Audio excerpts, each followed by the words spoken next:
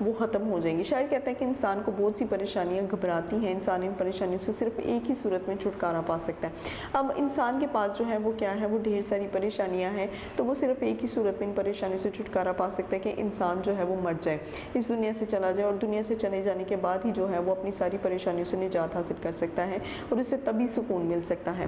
بہادر شاہ ظفر کے سامنے اپنی گزری زندگی کی شادمانی اور آزادی ہے۔ بہادر شاہ ظفر اپنی جتنی بھی گزری ہوئی زندگی ہے وہ اس کی خوشیوں کو اور اس کی آزادی کو جو ہے وہ یاد کر رہے ہیں، بل اس لیے اسے قید اور تنہائی جو ہے وہ ستاتی ہے، مگر خود کو کہتے ہیں کہ اب میری زندگی کے دن جو ہے وہ ختم ہو چکے ہیں، میں نے جو پریشانیاں اور تکالیف دیکھی ہیں اب وہ ختم ہونے والی ہیں، کیونکہ میری موت کا پیغام آ گیا ہے اور موت ہی اس کے لیے نجات اور رہائی ہے۔ تو کہتے ہیں کہ میری پریشانیاں جو ہیں وہ ختم ہونے والی ہیں، کیونکہ میری موت کا پیغام جتنا بھی ہے وہ آ چکا ہے، اور اس میں میرے لیے جو ہے وہ سکھ ہی سکھ ہے۔ شعر نمبر 6، کتنا ہے بد نصیب ظفر دفن کے لیے، 2 گز زمین بھی نہ ملی کوئے یار میں۔ تو شاعر کہتا ہے کہ میں کتنا بد نصیب ہوں، یعنی کہ کتنی بری قسمت والا ہوں کہ اپنے وطن میں 2 گز زمین بھی دفن ہونے کو مجھے مل نہ سکی۔ تو ظاہر ہے انسان جس وطن میں پیدا ہوتا ہے اس مٹی سے اسے فطری طور پر پیار ہوتا ہے، اور اس کی تمنا بھی یہی ہوتی ہے کہ میں اسی مٹی میں جو ہے وہ ایک دن اپنا جو ہے دفن ہوں، اسی مٹی میں جو ہے میری تدفین کی جائے۔ تو کہتے ہیں کہ بہادر شاہ ظفر اپنی زندگی کے باقی ماندہ دن رنگون کے زندان میں گزار رہے ہیں۔ تو بہادر شاہ ظفر اپنی زندگی کے جتنے بھی برے دن تھے وہ رنگون کی قید جو ہے، رنگون کی زندان جو ہے وہ وہاں پر گزارے تھے، اور خود کو بد نصیب بادشاہ خیال کرتے ہیں۔ اب وہ خود کو کیا کہتے ہیں کہ ایک جو ہے وہ بد نصیب بادشاہ ہے، کہ میں کیسا انسان ہوں کہ مرنے کے بعد 2 گز زمین بھی اپنے وطن میں نصیب نہ ہوئی۔ تو وہ کہتے ہیں کہ میں کس طرح کا انسان ہوں کہ مجھے مرنے کے بعد 2 گز زمین بھی اپنے وطن میں نہ ملی۔ انسان کے اندر یہ بات ہوتی ہے کہ انسان چاہے بھی رہے اور جہاں بھی رہے، کہ وہ جہاں بھی رہنا چاہتا ہے وطن سے بڑھ کر اس سے کوئی بھی چیز جو ہے وہ عزیز نہیں ہوتی۔ اگر وطن سے باہر موت آ جائے اور وطن میں اسے دفن ہونے کی جگہ نہ ملے تو وہ شخص کتنا بد نصیب ہوتا ہے۔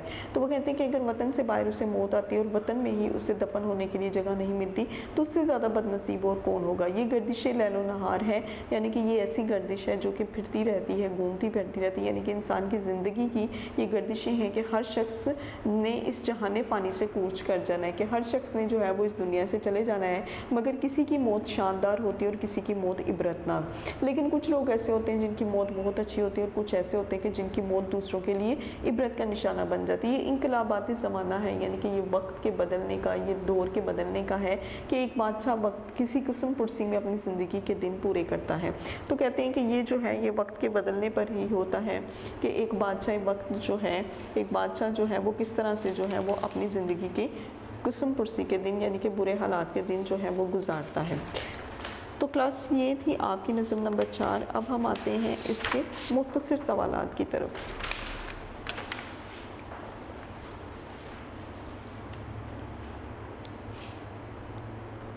نظم نمبر 4،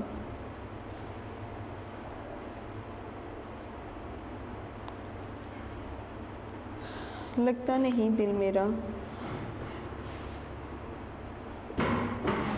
اجڑے دیار میں۔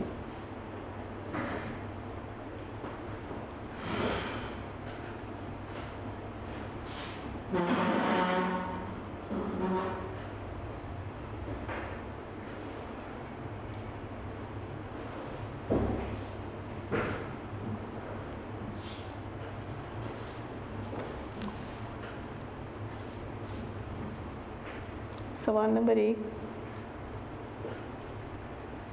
انسان کی عمر دراز کے 4 دن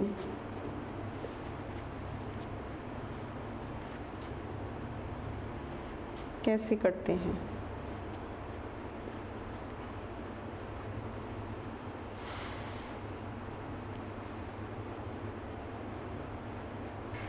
انسان کی عمر دراز کے 4 دنوں میں سے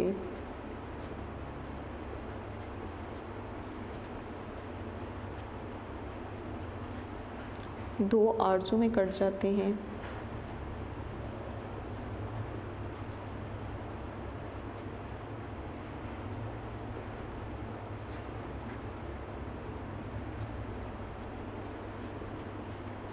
اور 2 ان کے انتظار میں۔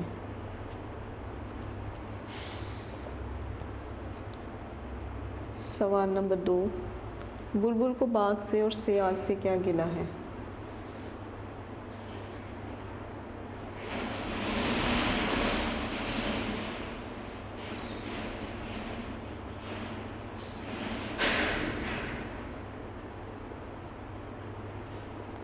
بلبل کو باغ سے اور سیال سے کیا گلہ ہے؟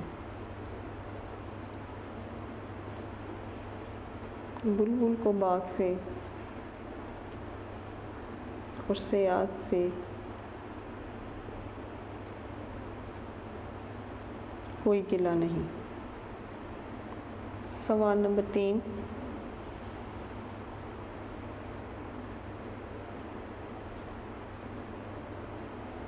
بلبل کی قید میں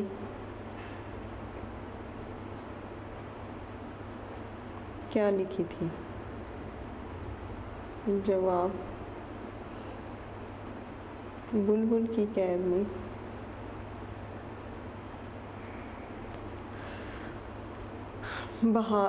بلبل کی قسمت میں کیا لکھی تھی؟ جی، قسمت میں۔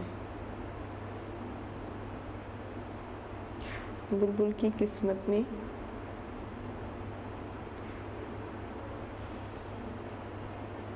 کیا لکھا تھا؟ بلبل کی قسمت میں بہار کے موسم میں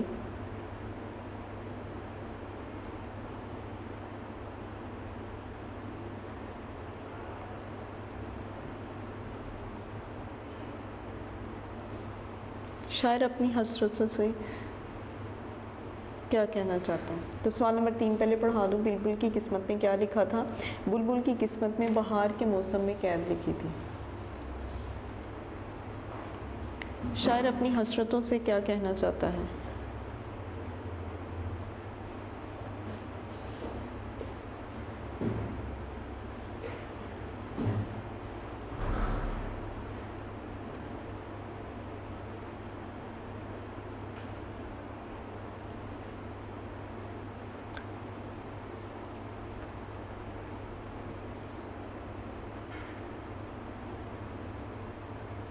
شاعر اپنی حسرتوں اور ناکامیوں سے کہنا چاہتا ہے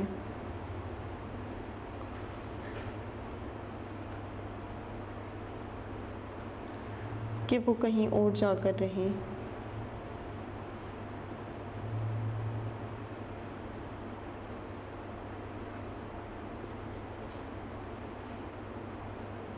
کیونکہ میرا دل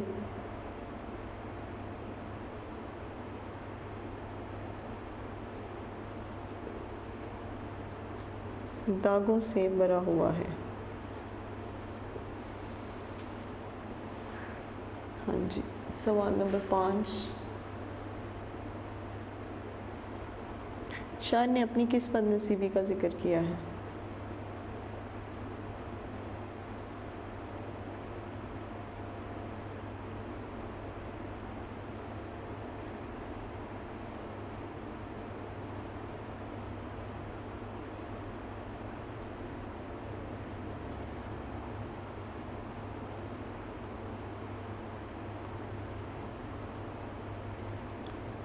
شاعر خود کو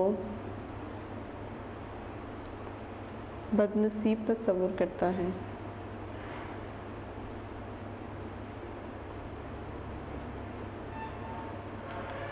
کہ مجھے مرنے کے بعد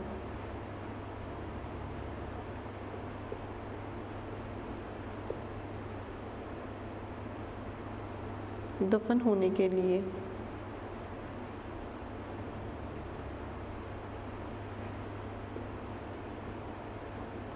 اپنا وطن بھی نصیب نہیں ہو سکا۔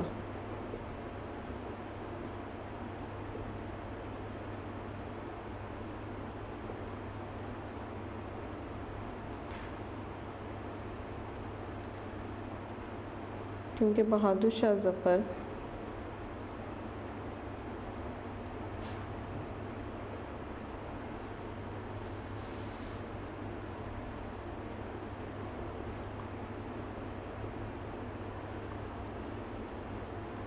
رنگون کی قید میں تھا۔ اور اپنی زندگی کے دن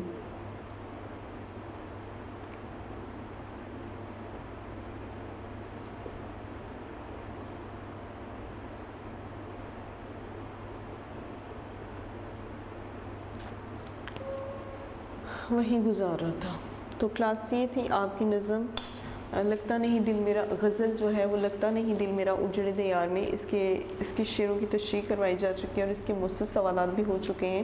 تو امید ہے کہ آپ یہ غزل جو ہے وہ انشاءاللہ گھر میں ضرور کریں گے، اور نظموں کا سلسلہ جو ہے وہ بھی آپ کا ختم ہو چکا ہے، تو آپ ان کے الفاظ مانی اور خاص طور پر ان کی جو شعروں کی تشریح ہے وہ بھی کریں گے۔ اللہ حافظ۔ ویڈیو پسند آئی تو لائک کریں، اپنی رائے کمنٹ کریں، ایسے ہی مزید ویڈیوز کے لیے ہمارا چینل سبسکرائب کریں اور بیل کا آئیکن دبائیں تاکہ آپ کو ہر ویڈیو کا نوٹیفیکیشن ملتا رہے۔